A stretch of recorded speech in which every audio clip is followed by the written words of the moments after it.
प्रेम से बोलो जय माता दी। सारे बोलो जय माता दी। सारे बोलो जय माता दी। प्रेम से बोलो जय माता दी। सारे बोलो जय माता दी।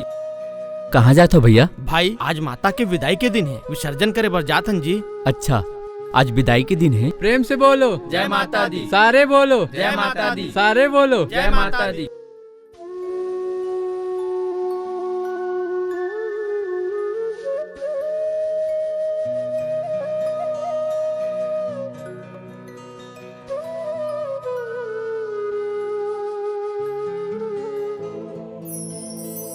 मैया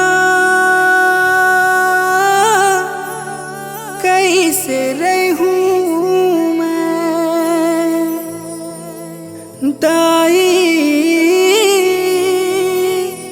कैसे जीऊं मैं।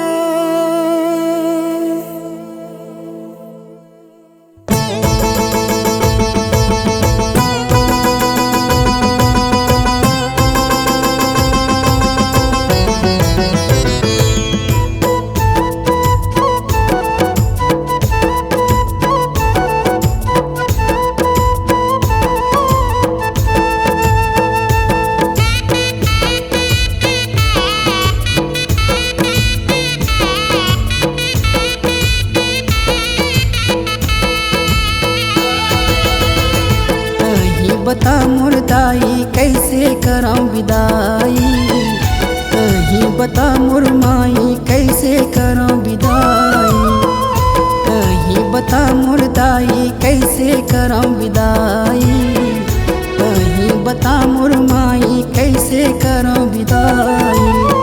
जुड़ी के दिल के रिश्ता हो ही कर लाई, जुड़ी के दिल के रिश्ता हो ही कर लाई।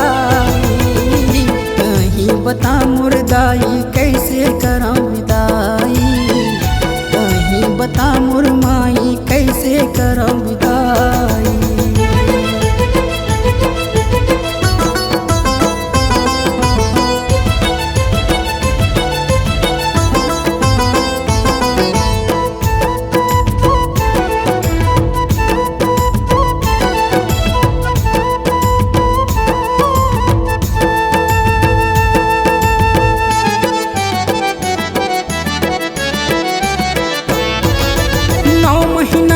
गर्भ में सही थे तब महतारी बनथे, बेटी बरोबर राखी हो 9 दिन फुलवारी लजतन के।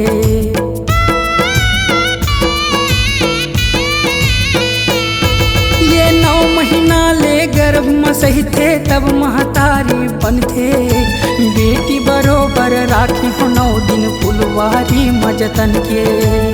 पीरित के डोरी बांध होगी दुखदाई, पीरित के डोरी बांध होगी दुखदाई।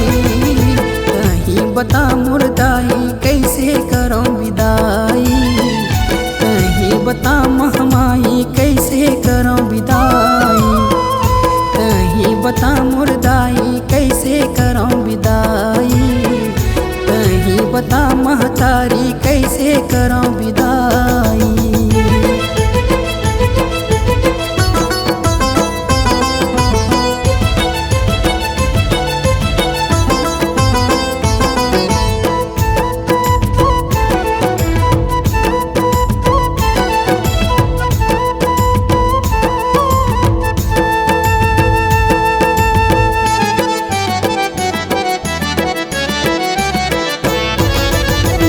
की रीत बनाई है जगह बेटी बहन चले जाते, पहुना बरोबर आते जाते मनहा बढ़कर लाथे।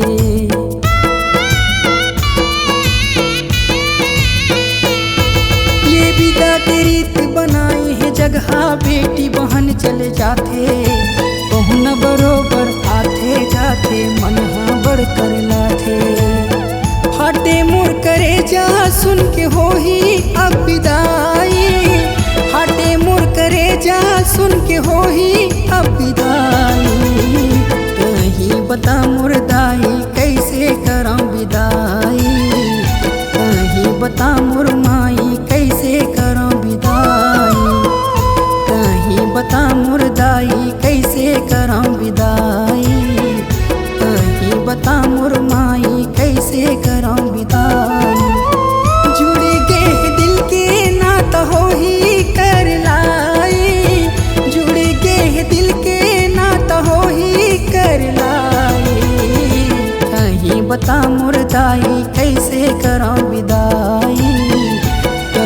देवता महत